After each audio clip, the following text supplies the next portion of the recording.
La planification d'une assemblée générale débute avec la création d'un projet. Le projet centralise les informations nécessaires à la planification de l'assemblée, permettant ensuite de générer la documentation associée.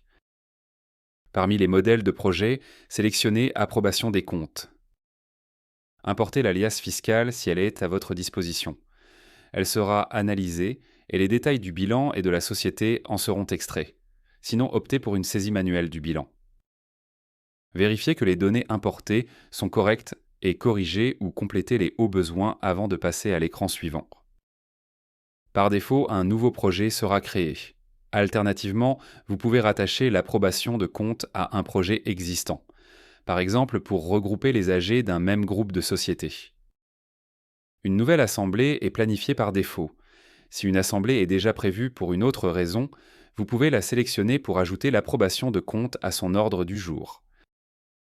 Assurez-vous que les représentants légaux sont bien ceux en exercice. Vérifiez que les statuts sociaux sont à jour. Les associés à convoquer sont identifiés grâce au registre de mouvement de titres. Vérifiez que celui-ci est à jour et que la répartition du capital est correcte. Par défaut, l'ordre du jour se limite à l'approbation des comptes. Vous pouvez ajouter d'autres sujets à traiter en même temps. En fonction du résultat de l'exercice et la volonté des dirigeants, saisissez l'affectation proposée.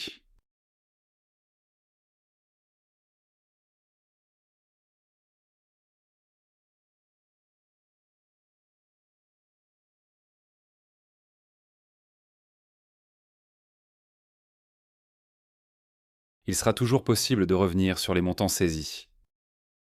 Si des nominations ou révocations de mandat doivent être approuvées en même temps, saisissez-les ici. Cliquez sur Terminer pour finaliser la création du projet.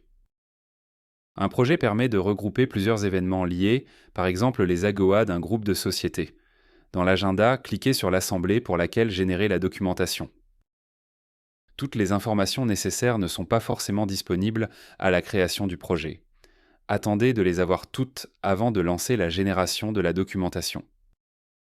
Plusieurs modèles de classeurs et de documentation peuvent être disponibles. Sélectionnez le modèle en fonction de votre contexte.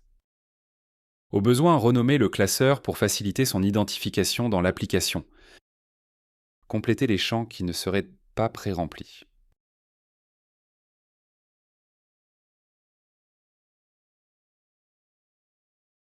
Vérifiez chaque écran avant de poursuivre. Vous pouvez revenir sur les informations saisies lors de la création du projet. Le détail des statuts sociaux peut être mis à jour, comme la répartition du capital ou les sujets à l'ordre du jour.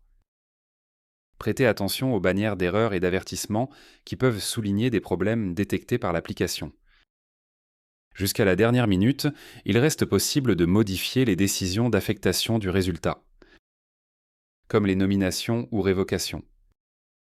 Un classeur est divisé en onglets regroupant les documents liés et partageant des informations.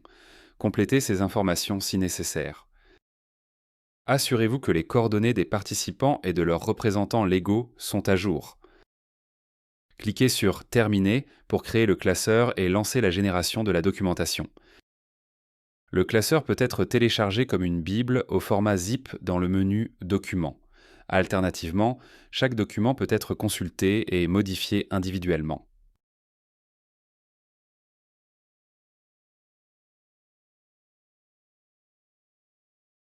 Cliquez sur le nom du document pour le visualiser. Les documents sont modifiables en ligne. Ils peuvent également être téléchargés au format Microsoft Office.